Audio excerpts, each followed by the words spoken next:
Welcome back to part 2, in which we will be talking about more tea. Right. The apartment above us is under construction, so don't get alarmed. It's not the sound of the sky falling because Janine microwaves her water. Quick rehash, Janine. How do we make a cup of tea? Not in the microwave? No. What's step 1? Boil water in kettle. Step 2. Put tea bag in cup. Step 3. Pour water in cup. Step 4. Remove tea bag after 3 to 5 minutes and don't leave it in until the end of time. Nobody wants a tea bag fossil, do they? So anyway, back in the day in Pride and Prejudice land and Jane Austen land, what did they use tea for? Well, let's go through. Boy trouble? Tea. Girl trouble? Tea. Parent trouble? Tea, tea, tea. When you're sick and feeling lonely? Tea. When you're visiting in the morning? Tea. When you need to wake up? Tea.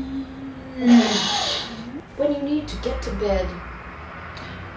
Decaffeinated tea. What do you use tea for, I Claire? use Because tea. you use tea a lot in I life. do use tea a lot. I Okay. drink tea all the time. Where? Why? I normally Wherefore? drink tea if I'm stressed out, sad, or breathing. I drink tea all the time. Tea, obviously, is a very big part of your life. Yes.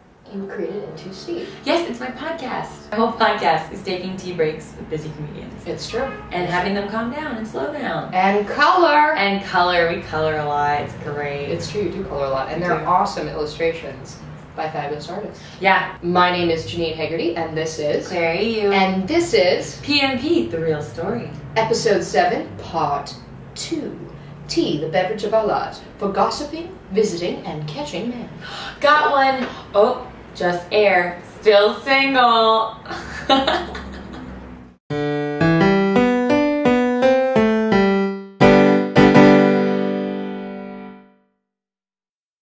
Breakfast was scarcely over when a servant from Netherfield brought the following note for Elizabeth. My dearest Lizzie, I find myself very unwell this morning, which I suppose is to be imputed to my getting wet through yesterday. My kind friends will not hear of my returning home till I am better. They insist also on my seeing Mr. Jones, therefore do not be alarmed if you should hear of his having been to me, and excepting a sore throat and a headache, there is not much the matter with me. Yours, etc. Well, my dear, said Mr. Bennet, when Elizabeth had read the note aloud, if your daughter should have a dangerous fit of illness, if she should die, it would be a comfort to know that it was all in pursuit of Mr. Bingley, and under your orders. Oh, I am not at all afraid of her dying. People do not die of trifling little colds. She will be taken good care of, and as long as she stays there, it is all very well. I would go and see her if I could have the carriage. Elizabeth, feeling really anxious, was determined to go to her, though the carriage was not to be had. And, as she was no horsewoman, walking was her only alternative. She declared her resolution. How can you be so silly, cried her mother, as to think of such a thing in all this dirt?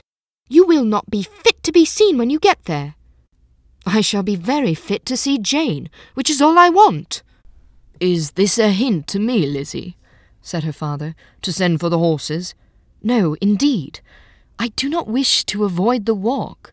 The distance is nothing when one has a motive, only 3 miles. I shall be back by dinner.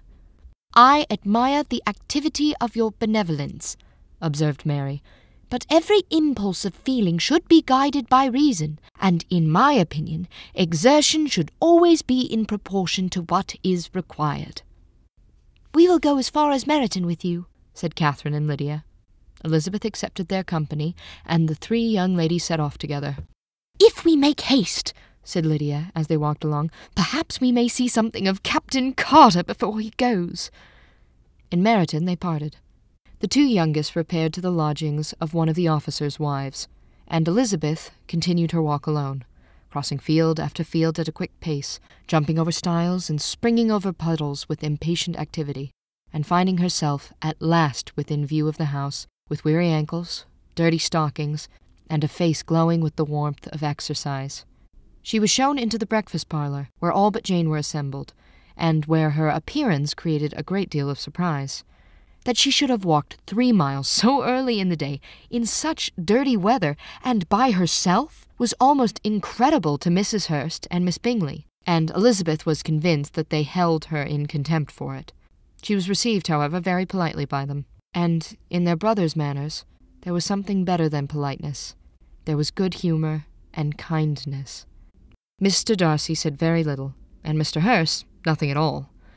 The former was divided between admiration of the brilliancy which exercise had given to her complexion, and doubt as to the occasions justifying her coming so far alone.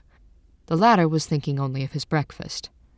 Her inquiries after her sister were not very favourably answered. Miss Bennet had slept ill, and though up, was very feverish and not well enough to leave her room.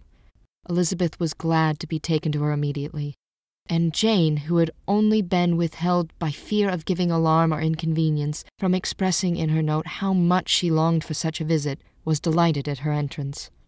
She was not equal, however, to much conversation, and when Miss Bingley left them together, could attempt little beside expressions of gratitude for the extraordinary kindness she was treated with.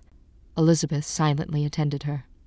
When breakfast was over, they were joined by the sisters, and Elizabeth began to like them herself when she saw how much affection and solicitude they showed for Jane.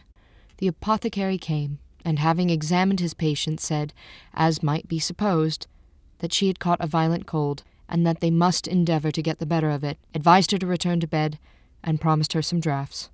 The advice was followed readily, for the feverish symptoms increased, and her head ached acutely. Elizabeth did not quit her room for a moment, nor were the other ladies often absent. The gentlemen being out, they had in fact nothing to do elsewhere. When the clock struck 3, Elizabeth felt that she must go, and very unwillingly said so. Miss Bingley offered her the carriage, and she only wanted a little pressing to accept it when Jane testified such concern in parting with her that Miss Bingley was obliged to convert the offer of the chaise into an invitation to remain at Netherfield for the present. Elizabeth most thankfully consented, and a servant was dispatched to Longbourn to acquaint the family with her stay and bring back a supply of clothes. Hi! Thank you so much for watching. I hope you've enjoyed this latest installment of P&P. If you did, remember to like and share, and maybe check us out on one of your favorite social media sites. A big special thank you to Claire Ayoub. It was fabulous having you back on, and I can't wait to have you back soon. And she will be back soon! Yay! Stay tuned. Up next is episode/chapter 8 entitled Operation Netherfield with Special Agent Elizabeth Bennet. As per usual, be sure to check out the Lizzie Bennet Diaries. Hope to see you back soon, and all the best. Bye!